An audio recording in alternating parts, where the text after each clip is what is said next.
안녕하세요. 그래요.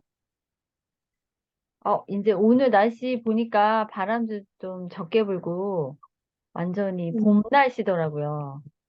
날씨가 오늘 되게 많이 따뜻해진 것 같아요. 너무 좋은 것 같아요. 봄이 오고 그쵸? 있습니다. 어, 네네.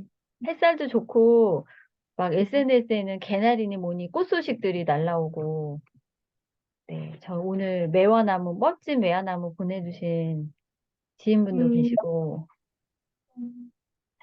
자, 이 책을 읽다 보니 어느덧 봄이 되어서 또 봄볕을 맞는 그런 시간을 또 맞이했네요. 자, 오늘도 이 진리가 당신에게 닿기를 네 번째 이야기. 오늘은 네 번째지에 항상 최선을 다하라 이 부분에 대한 이야기를 하려고 왔습니다. 자, 우리 세 번째 지혜까지 한번 다시 훑어보면 첫 번째 지혜는 흠결 없는 언어로 말하라. 두 번째 지혜는 어떤 것도 개인적인 잘못으로 말아라. 세 번째 지혜 함부로 추측하지 않아도 된다. 그래서 그러니까 네 번째 지혜는 마지막이 아니라 네 번째 지혜는 최선을 다하라. 항상 네. 최선을 다하라. 그래서 그 세 가지의 지혜를 뒷받침해 줄 지혜라고 얘기를 하고 있죠, 책에서. 네. 자, 그러면 우리 사랑님은 어떤 부분이 마음에 들어오셨나요? 저는 이제 여기 98페이지, 99페이지, 100페이지, 101페이지 이거 밑줄도 많이 썼는데요. 그 연습을 통해 온전함에 이르다 여기 이렇게 읽어보면 99페이지에 이런 말이 있어요. 당신이라고 믿는 지금의 사람이 되기 위해 당신은 평생을 매진했다. 반복된 연습의 결과로 모든 것에 익숙해졌다. 당신은 새로운 어떤 것을 연습하기 시작하거나 당신이 믿는 것을 바꾸자 한다면 당신의 인생 전체가 바뀔 것이다. 당신이 훈련을 거듭하여 흠결 없는 언어로 말하고 어떤 것도 개인적인 잘못으로 받아들이지 않으면 함부로 추측하지 않게 된다면 스스로를 지옥의 꿈속에 가둘 수 있었던 수천 가지의 합의 사항을 깨뜨릴 수 있을 것이다. 그렇게 된다면 당신은 당신이 생각했던 자신의 이미지가 진정한 자아를 선택하고 믿게 될 것이다. 이 부분이 되게 저한테 와닿았는데요. 어, 어떻게 보면 내가 생각하고 내가 결정한 게 지금 이 지금의 현재를 창조한다고 생각을 하는데요. 내가 생각하고 내가 계속 이렇게 원하는 거를 한 게 지금 현실 제가 만들고 있다고 생각하거든요. 그래서 저는 이거 구절을 보면서 5년 전에 제가 생각했던 삶을 이렇게 생각을 이렇게 해보니까 지금 현실되고 있는 부분들이 많아요. 그리고 지금 생각하고 있는 부분이 이제 앞으로 5년 후에 또 이루어질 거라 생각해서 되게 기대가 되면서 아, 내가 원하는 거, 내가 꿈꾸는 거, 이미지, 내가 선택하고, 내가 결정하고 이게 되게 중요한 지금 현재의 제 스스로 이렇게 결정하고 믿고 그리고 이게 된 수 있는 이미지 상상하는 걸 이렇게 좀 개인적으로 이렇게 생각을 해봤거든요. 그래서 결론은 우리 언어랑 내가 생각하는 잠재의식의 무의식에 대해서 되게 많이 했던 것 같고요. 그리고 뒷부분에 그런 말인데 저는 여기서 이제 뒷부분에 최선을 다하라는 구절이 되게 많아요. 어, 항상 최선을 다하라. 당신은 최선을 다할 수 있다. 그것이 전부다. 그 이상도 그 이하도 아니다. 단지 최선을 다해라. 일단 하면 된다. 당장 실행해라. 실행하지 않으면 어떻게 최선을 다할 수 있는가? 이 구절에서 저는 또 되게 뭐랄까 되게 제 스스로 되게 많이 이렇게 스스로 잘못했을 때 저 최선을 다하고 있을 때 했을 때 솔직히 그렇게 최선을 다하고 있지 않은 부분들이 또 사실 많거든요. 그래서 보면서 아 내가 왜 최선을 다하지 않는데 아 이런 생각도 스스로 이 책에선 최선 다하라고 하고 막 그리고 항상 최선을 다하는 누구나 할 수 있는 일이라고 이렇게 또 나와요. 근데 제가 사실 그렇게 최선을 다하면서 막 그렇게 열심히 살지는 않거든요, 사실. 근데 이걸 보면서 아, 내가 그래도 뭔가 최선을 다해야 되는데 노력하지 않는가? 이렇게 스스로 되게 자문하는 시간을 가졌어요. 그래서 그런 거 보면서 아, 되게 그렇게 막 최선을 다하지 못하는 면도 많구나 이렇게 스스로 자문하는데 그렇다고 뭐 스스로 자책을 하거나 뭐 내 자신이 왜 이 정도밖에 안 돼 이런 거는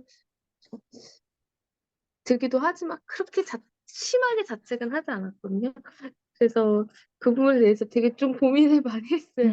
아, 이렇게 일치가 있나 이렇게 봤는데 그래도 여기서 이제 그런 메시지가 나와요. 그러나 당신이 지혜를 연습할 습관을 형성한다면 당신의 최선은 훨씬 나아질 거다. 이렇게 하면서 메시지를 보는데 아, 이분은 되게 좀 이, 전체적으로 이 책을 읽으면서 아, 되게 뭐 되게 많이 생각하게 만들고 그리고 뭔가 되게 깨달음을 주고 통찰력 있는 그런 걸 되게 스스로 자문하게 만드는 구절들이 되게 많아서 오늘 이 앞부분에 대해서 이렇게 한번 나눠봤고요.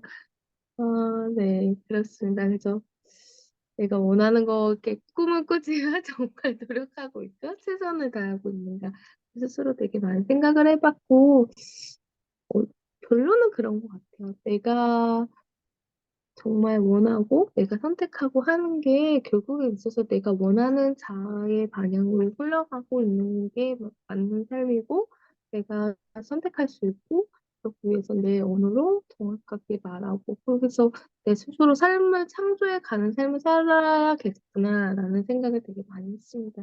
아무튼 오늘 이 부분에 대해서 많이 고민해봤는데요. 그냥 간단하게 나눠봤습니다. 이상입니다. 네. 음, 오늘 사랑님의 꽂힌 키워드는 음, 최선과 실행인 것 같아요. 네, 맞습니다. 네. 실행을 하고 있는가, 또는 최선을 다하고 있는가, 이런 거에 대한 자문들이 많이 올라오셨던 것 같은데, 제가 보기에는 최사랑님의 현재 위치와 역할에서 최선을 다하고 있지 않나라는 그런 생각을 해봤습니다. 나눠주셔서 감사합니다. 네. 저는 뒷부분에 가면은 꿈에 대한 이야기가 나오는데 이 부분이 참 마음에 들었어요. 103페이지 한 넷째 줄 가면 당신의 삶에서 꿈은 수천 개의 작고도 역동적인 작은 꿈들로 이루어진다. 맞는 것 같아요. 내가 하나의 꿈을 꾸지만 그거를 하기 위해서 되게 작은 것들이 꿈틀꿈틀 거리면서 움직이는 큰 꿈으로 가고 있는 것 같아요. 그래서 꿈은 태어나고 자라고 소멸한다. 다시 말해 꿈은 언제나 변화한다. 하지만 보통 꿈들은 당신이 인지하지 못한 순간에 변화를 거듭한다. 당신이 만일 꿈을 꾸고 있다는 사실을 깨닫는다면 당신이 선택할 때마다 그 꿈을 바꿀 수 있는 힘을 가지게 된다. 당신이 천국의 꿈을 꿀 능력이 있다는 사실을 알게 된다면 당신은 자신의 꿈을 바꾸고자 할 것이다. 이때 네 가지 지혜가 당신을 돕는 완벽한 도구가 될 것이다. 그래서 앞에서 말한 이 네 가지 지혜에 대한 이야기가 또 다시 나오고요. 어, 이 지혜들은 당신의 머릿속에 존재하는 폭군과 재판관과 희생자들에 대해 대항하며 당신의 삶에 고통을 주는 온갖 사소한 합의들을 무력화시킬 것이다. 꿈을 향해 가는데 앞에서 말한 네 가지 지혜를 실행을 하게 되면 어, 스스로를 판단하고 비판하고 대항하는 그런 고통에서 이제 그런 합의들에서 무력화시켜져서 편안한 삶이 될 것이다. 이런 이야기를 하는 것 같아요. 근데 저는 이 구절에서 어떤 게 제일 좋았냐면요. 꿈은 언제나 변화한다. 그러니까 내가 음, 큰 꿈을 꾸고 있지만 사실은 그 꿈이 조금씩 조금씩 수정을 하면서 내가 원하는 방향으로 가고 있잖아요. 각도를 1도, 2도 이렇게 틀면서. 그래서 아, 그렇지. 꿈도 사실은 살아있는 꿈틀거리는 어떠한 것이구나라는 그런 생각을 또 해보는 문구였고요. 그 다음에 다음 페이지로 가면 제가 되게 좋아하는 문구들이 나와요. 어떤 얘기가 나오냐면 당신 자신을 삶의 우선순위 최상단에 올려놓아 보는 건 어떨까? 아마도 음, 태어나서 처음으로 시도해 보는 일일 것이다. 그리고 딱 보는 순간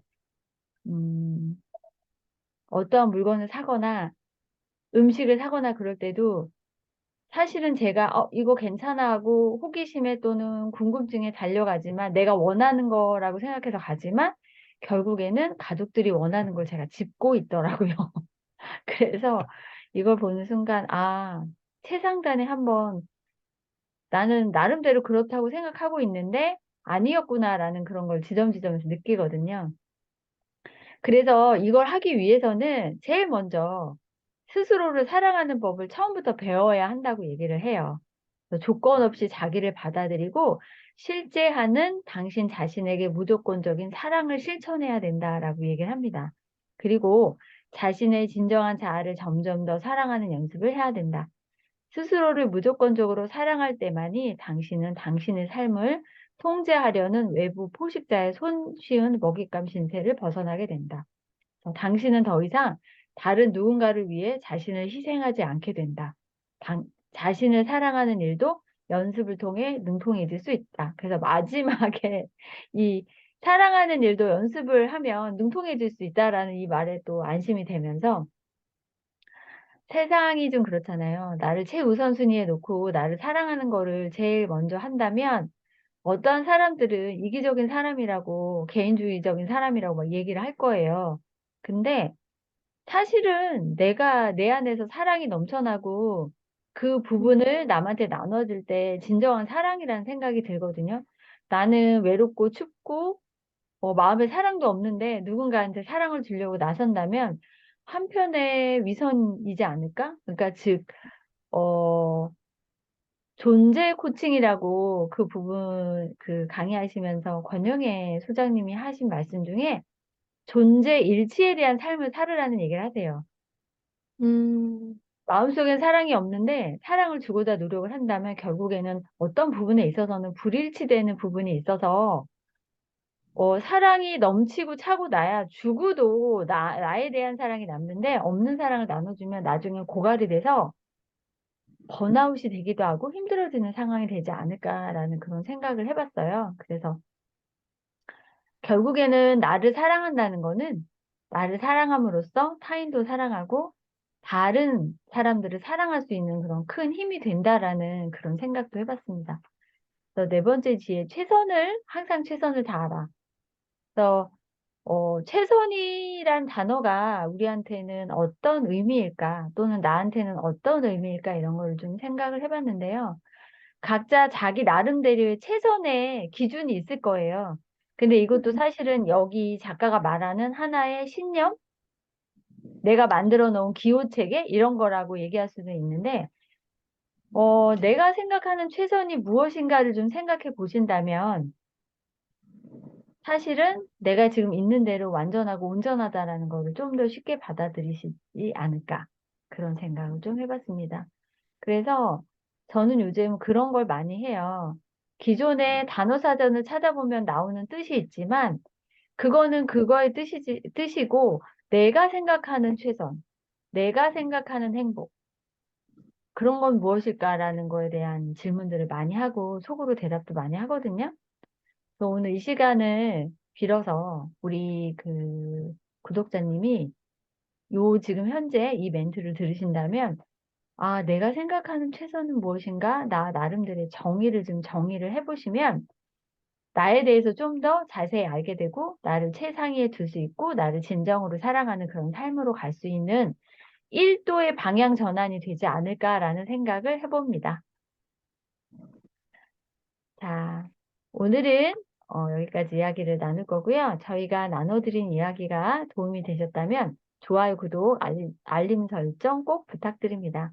자, 저희는 다음에 5번째 지혜 이 책의 내용으로 또 다시 찾아뵙겠습니다. 자, 오늘도 즐겁고 행복한 시간 되시길 바랍니다. 다음에 또 네. 만나요.